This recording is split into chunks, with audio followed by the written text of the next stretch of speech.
Film शुरू होती है एवा से, जो बहुत अरसे के बाद अपने शहर वापस आई है क्योंकि उसके दो स्कूल फ्रेंड्स की आपस में एंगेजमेंट हो रही है। उसके दोस्तों में लड़की का नाम डेनिका है। इवेंट के दौरान जब वो डेनिका से नीचे खड़ी होकर बातें कर रही थी तो डेनिका का फियांसे एवा के एक्स से बात कर रहा था। एवा और उसका एक्स पहले एक दूसरे को पसंद करते थे, लेकिन किसी बात को लेकर उनका झगड़ा हो गया और वो अलग हो गए। और आज सब दोस्त इतने टाइम भी बाद मिल रहे। एंगेजमेंट का फंक्शन खत्म होने के बाद चारों दोस्त साथ बैठकर बातें करते हैं। आज 4 जुलाई का दिन है और वो फैसला करती है कि एक पहाड़ की चोटी पर जाकर वहां से आतिशबाजी देखेंगी। जब वो कार में बैठने वाली होती है तो वो अपनी दूसरी फ्रेंड स्टीवी को देखती है। उन्होंने सोचा कि हम इतने टाइम के बाद घूमने जा रहे हैं तो क्यों ना उसे भी ले चलें। पता चला कि स्टीवी एक बार में काम करती है और जब एवा उसके पास पहुंची तो वो ये कहकर इनकार कर देती है कि सॉरी, मुझे काम है तो तुम लोग चले जाओ। लेकिन स्टीवी की दोस्त कहती है कि मैं यहाँ देख लूंगी, सारा काम मैनेज कर लूंगी, अगर तुम जाना चाहती हो तो चले जाओ। कमान भाई, इसीलिए अब ये लोग अपने सफर पर निकल जाते हैं। सब चट्टान की साइड पर ड्राइव करते हुए आगे बढ़ रहे हैं। डेनिका का फियांसे अचानक चीख मार देता है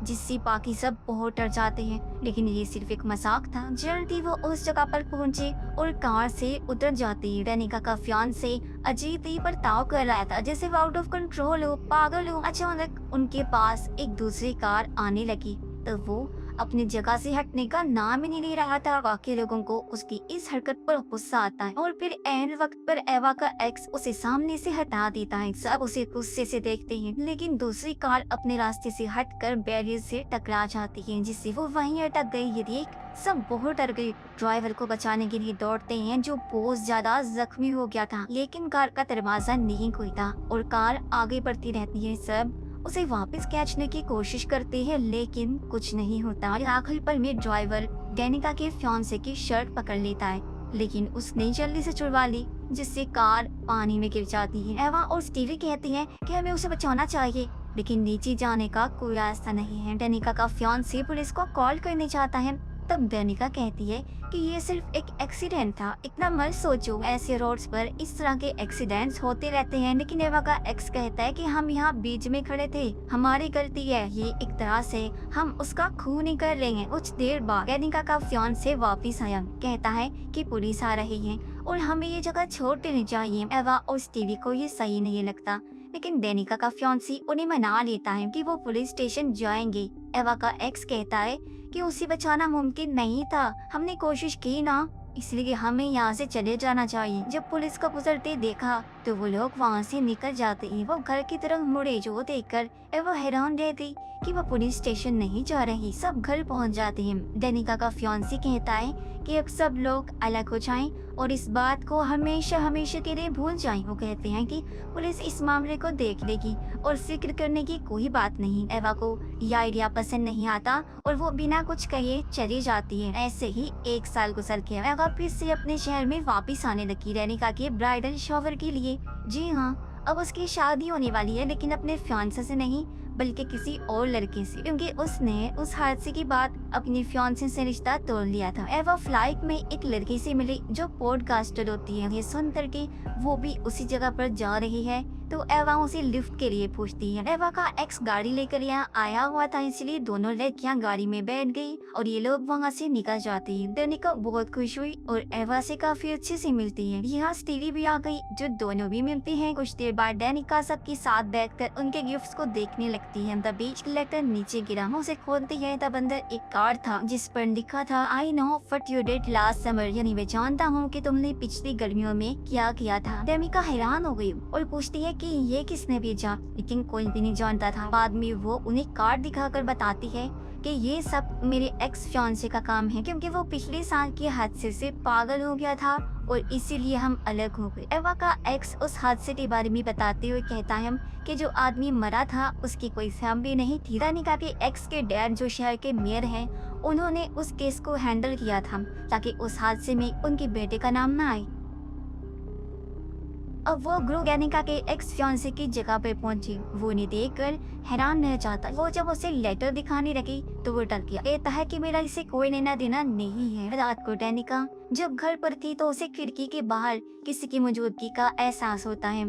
जब वो देखने जाती है तो उसका फियांसे पीछे से आकर उसे पकड़ लेता है। सोचता है कि शायद डेनिका को शादी की वजह से घबराहट हो रही है, इसीलिए वो उसे रिलैक्स करता है। डेनिका नहाने जाती है जबकि बाहर उसका फियांसे ड्रिंक कर रहा था। वो बाथ टब में लेटकर मेडिटेशन करती है खुद को रिलैक्स करने के लिए, और अचानक बाहर की लाइट ऑन हो जाती है। देख उसका फियांसे हैरान रह गया और चेक करने बाहर गया, लेकिन लाइट फिर से बंद हो जाती है। वो बड़े गौर से अंधेरे में देखना था।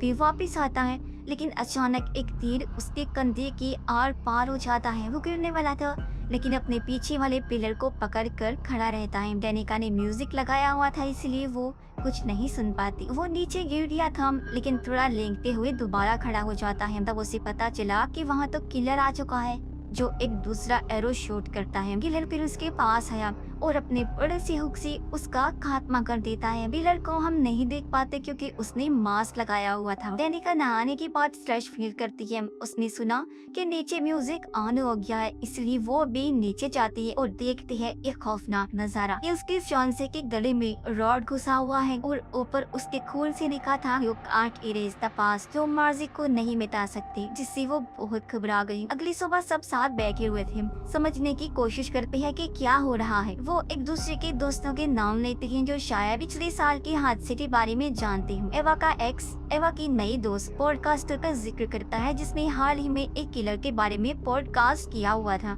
जिसे डियाना प्ले करती है। उसमें वो 1997 के कत्लों की बात करती है, जिन सबको एक ही किलर ने हुक से मारा हुआ था। अब ये जानकर कि सब जवान लड़का और लड़की को मारने वाला एक ही किलर था, हुक वाला, वो काफी चौंक जाती है और डर भी गई थी। लेकिन एवा कहती है कि उस पॉडकास्टर को किलर समझना पागलपन है, क्योंकि वो भी मुझसे मिली है। अगली सुबह एवा पॉडकास्टर से मिली और कहती है कि तुम मुझे थोड़ा अपने बारे में तो बताओ। पॉडकास्टर उसे एक काफी पुराने घर में लेकर आई और पागलों की तरह बर्ताव करते हुए बार बार 1997 के कत्लों की बात करती रहती है जो उस सीरियल किलर ने किए थे। फिर वो एवा की कान में धीरे से कहती है कि किलर ने अपने विक्टिम्स, यानी जिन्हें अब वो शिकार बनाएगा, मारेगा, उनके लिए एक नोट छोड़ा है जिस पर लिखा था I know what you did last summer. और वो उसे दिखाती भी है।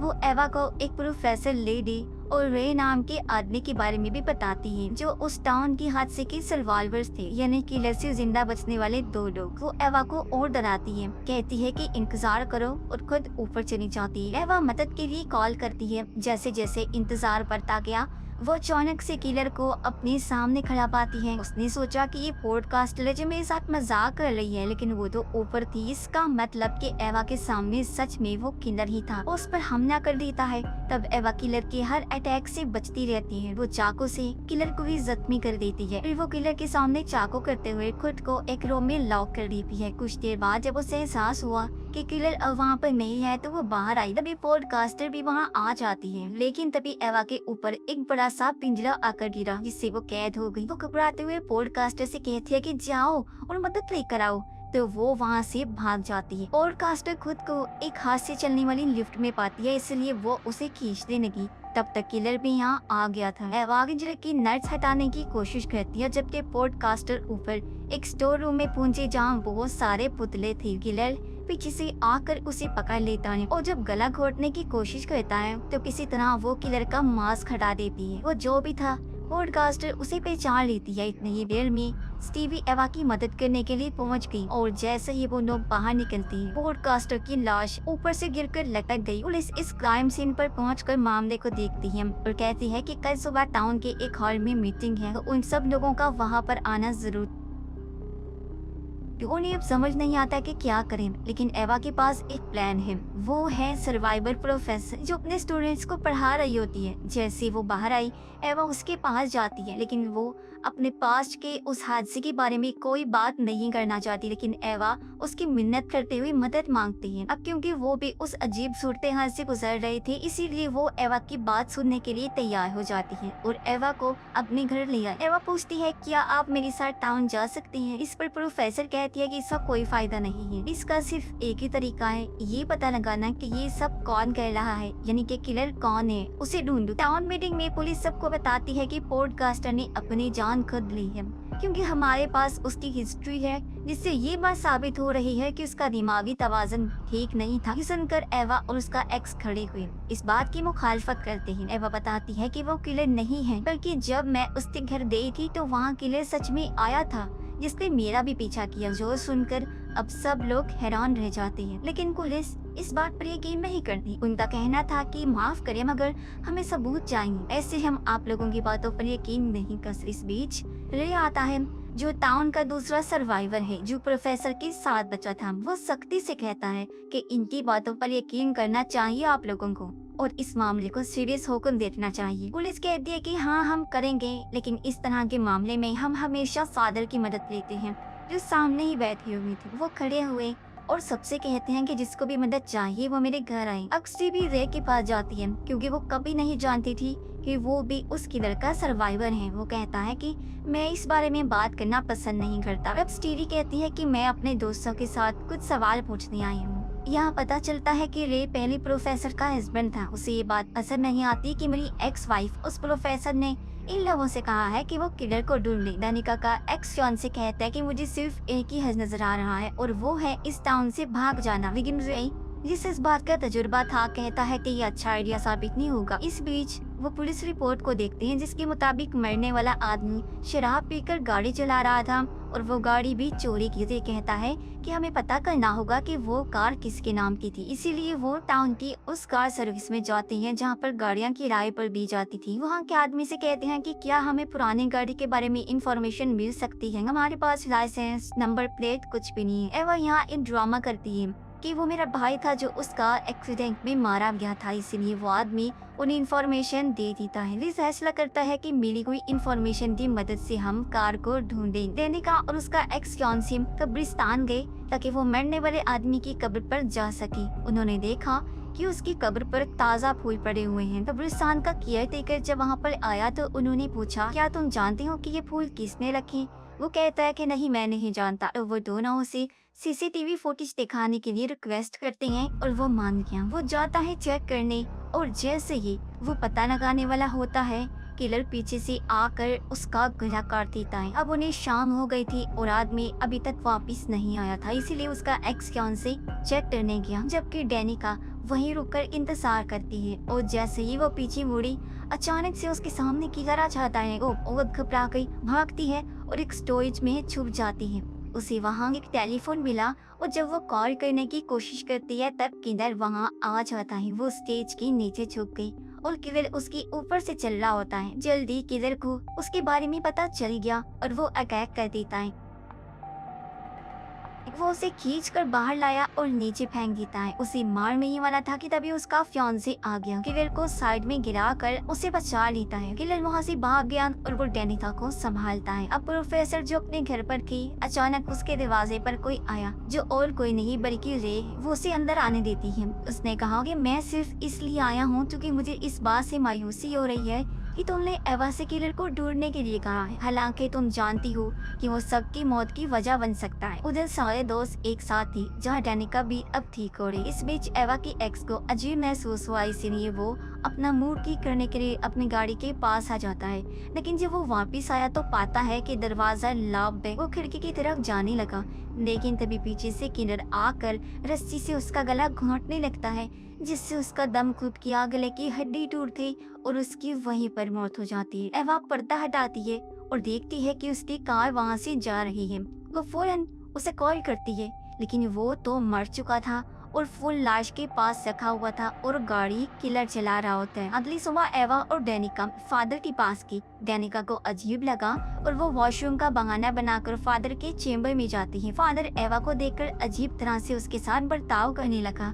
उधर एक किताब में दानिका फादर की तस्वीर मरने वाले इंसान के साथ देख लेती है। इसी बीच एक औरत आई किताब लेने, इसलिए वो किताब लेने चला जाता है। उसे आता देख डेनिका अलमारी में छुप जाती है। फादर को यहाँ कुछ अजीब लगा, लेकिन डेनिका की किस्मत अच्छी थी कि वो बस किताब लेकर चला गया। दोनों उसी शाम पुलिस स्टेशन पहुँचते हैं सब बताने के लिए, लेकिन पुलिस उनकी बातें यकीन नहीं करती। उन्हें लगता है कि ये फादर पर इल्जाम लगा रही है और पुलिस ऑफिसर उठकर बाहर चला गया। उन्हें इंतजार करने का बोलता है। उधर डेनिका का फियांसे सोना में होता है, यानी भाप वाले आरामदेह कमरे में, जहाँ वो अपने सामने एक अजनबी को देखता है।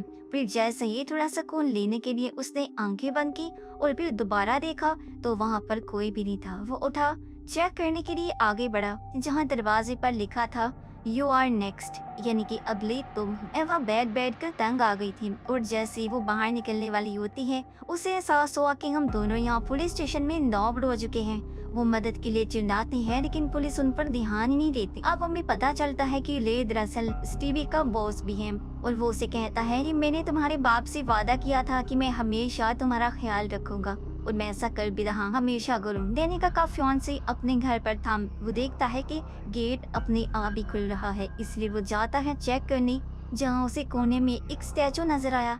लेकिन वो ये नोटिस नहीं कर पाता कि असली किलर उसके पीछे खड़ा है, जो पलंग झपकते ही चाकू से उस पर अटैक करता है। लेकिन वो किलर का मुकाबला करता है, उसे मुक्का मारता है, जिस बीच किलर ने फिर चाकू घोंप दिया। वो फिर भी किलर को दूर धकेल देता है और सीढ़ियों पर लेटते हुए ऊपर जाने लगा। वो मदद के लिए चिल्लाया, लेकिन उसके डैड म्यूजिक सुन रही थी तो उन्हें आवाज नहीं आती। उसकी मॉम ऊपर थी। वो हाथ हिलाता है, लेकिन बदकिस्मती से उसकी मॉम की नजर नहीं पड़ती।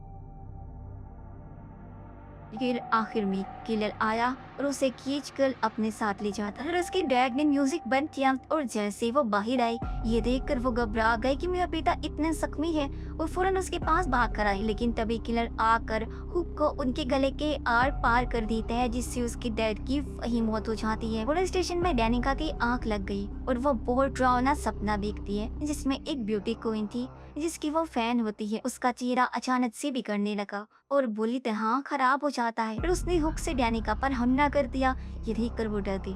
फौरन उसकी आंख खुल जाती है। पुलिस उन दोनों को छोड़ देती है और सब क्राइम सीन पर पहुंचते हैं, जहां डेनिका के फियांसे और उसके डैड का खून हुआ था और उनकी लाशें बुरी तरह वहां लटकी हुई। अपने फियांसे की लाश देखकर डेनिका पूरी तरह चिल्लाती है, रोती है। तब उसकी दोस्त उसे वहां से ले जाती है। रे उन्हें मशवरा देता है कि वो कश्ती के जरिए इस टाउन से भाग जाएं। इसलिए वो एवा के एक्स के कार के पास आए, जहाँ इन्हें उसकी भी लाश मिलती है। एवा भी रोने लगती है। तब उसकी दोस्त उसे भी बाहर ले आते हैं। वे तीनों लड़कियां कश्ती में बैठकर वहां से निकल जाती हैं। पुलिस को भी फादर पर शक होने लगा, इसलिए वो उसे गिरफ्तार करने के लिए उसके घर पर जाती है। लेकिन वहां जाकर वो ये देखकर हैरान रह गई कि फादर की भी मौत हो गई है। डेनिका और एवा ड्राइवर के कैबिन में थी, जहाँ उन्हें किसी चीज के गिरने की आवाज आती है। इस बीच फादर के घर पर पुलिस को एक ग्रुप की तस्वीर मिली, जहां वो मरने वाले आदमी के पार्टनर को देखते हैं, जो और कोई नहीं बल्कि स्टीवी थी। और यहाँ ये राज खुलता है कि वो ही किलर है, जो अब उन दोनों के साथ बोट पर थी। अचानक डेनिका पर अटैक कर देती है। रेडफोन के सामने अपना असली चेहरा दिखाती है कि हाँ मैं है किलर, जिससे वो चौंक जाती है। एवा उसे पागल कहती है। तब स्टीवी ने कहा कि मैं एक स्ट्रॉन्ग आजाद ख्याल लड़की हूँ, जिसे तुम पागल नहीं कह सकती। वो कहते हैं जब मेरी मॉम डैड की मौत हुई थी तो कैसे सबने मुझे छोड़ दिया, जिस वजह से मैं पूरी तरह टूट गई। मैं फिर उस आदमी से मिली जिसे उस कार एक्सीडेंट में तुम लोगों ने मार दिया। वो मेरा एक लौता सहारा था। पहले मुझे पता नहीं था कि वो कौन है, लेकिन जब उसकी लाश मिली तो मैं एक बार फिर टूट गई। तुमने मेरे प्यार को मुझसे छीन लिया था। डेनिका पूछती है कि अब ये सब बताने का क्या मकसद है तुम्हारा। वो कहती है जैसे तुमने मुझसे मेरा प्यार छीना था ना, मुझे तकलीफ दी थी, तुम भी वही दर्द महसूस करो, इसीलिए मैंने भी वैसा ही किया। तुम दोनों से तुम्हारा प्यार छीन लिया। एगो फ्लेयर गन देखती है और उसे उठाने जाती है, लेकिन स्टीवी ने उसे रोक दिया। तभी हुक नीचे गिर जाता है और डेनिका उसे लेकर भाग जाती है। स्टीवी उसका पीछा करती है और तभी यहाँ रे भी मदद के लिए आ जाता है। वो स्टीवी के पास पहुँचता है और गन पॉइंट करता है, लेकिन वो डेनिका को अपनी हुक की नोक पर पकड़ी हुई थी। लेकिन किसी तरह डेनिका उसे मारकर खुद को छुड़ा लेती है। रे के पास और कोई रास्ता नहीं बचा, इसीलिए वो उसे शूट कर देता है और स्टीवी पानी में जा गिरती है। एवा रे के साथ उसके बाल में होती है। वो जब शर्ट उतारता है तो एवा ये देखकर घबरा जाती है कि जब किलर पॉडकास्टर के घर पर आया था और मैंने उस पर चाकू से वार किया था, तो वही जख्म रे पर था, जिससे वो घबरा गई और वहाँ से जाने की कोशिश करती है, लेकिन उसे पता चला कि दरवाजा तो लॉक्ड है। और तभी रे यानी कि दूसरा किलर भी हुक के साथ वहाँ आ जाता है उसका काम तमाम करने के लिए। एवा भागती है लेकिन वो उसकी बाल पकड़ लेता है। रेवा भी कम नहीं थी, मुकाबला करती है और उस पर हमला करके भागने लगा। उसने फिर खिड़की तोड़ दी और भागने की कोशिश करती है, लेकिन वो वापिस आया और उसे पकड़ लेता है, जहाँ एवा खुद को अभी भी बचाने की बहुत कोशिश कर रही थी। इसी दौरान यहाँ पर प्रोफेसर भी आ गई और जब वो बार में आती है तो एवा उसके सामने आ गई, जिस पर चाकू से हमला रे ने कर दिया था। फिर वो एवा को साइड में करके प्रोफेसर से बात करने लगा। कहता है कि स्टीवी सदमे से बाहर नहीं आ पा रही थी जब उसके पेरेंट्स की मौत हुई और फिर उस बेचारी ने अपने प्यार को भी खो दिया, और मुझे फख्र है कि मैंने स्टीवी का साथ दिया उसके दोस्तों को मारने में, क्योंकि उसने अपने प्यार को खोया था अपनी मॉम डैड के बाद। ये बताकर वो प्रोफेसर को भी मारने वाला होता है, लेकिन तभी पीछे से एवा उस पर तीर कमान से हमला कर देती है, जो उसकी आर पार हो गया और उसकी वहीं पर मौत हो जाती है। डेनिका को हम फिर समंदर किनारे देखते हैं, जो अभी भी जिंदा थी। अब एवा और डेनिका का हॉस्पिटल में इलाज चल रहा था, जिस दौरान उन्हें पता चलता है कि स्टीवी अभी भी जिंदा है। तो वो सोचती है कि अब की बार उसे नहीं छोड़ें, क्योंकि एक किलर रे तो मर चुका है, तो दूसरी किलर स्टीवी का मरना भी जरूरी है और अब वो उसे मार कर ही दम लेंगे किसी के साथ। ये फिल्म इधर ही खत्म हो जाती है।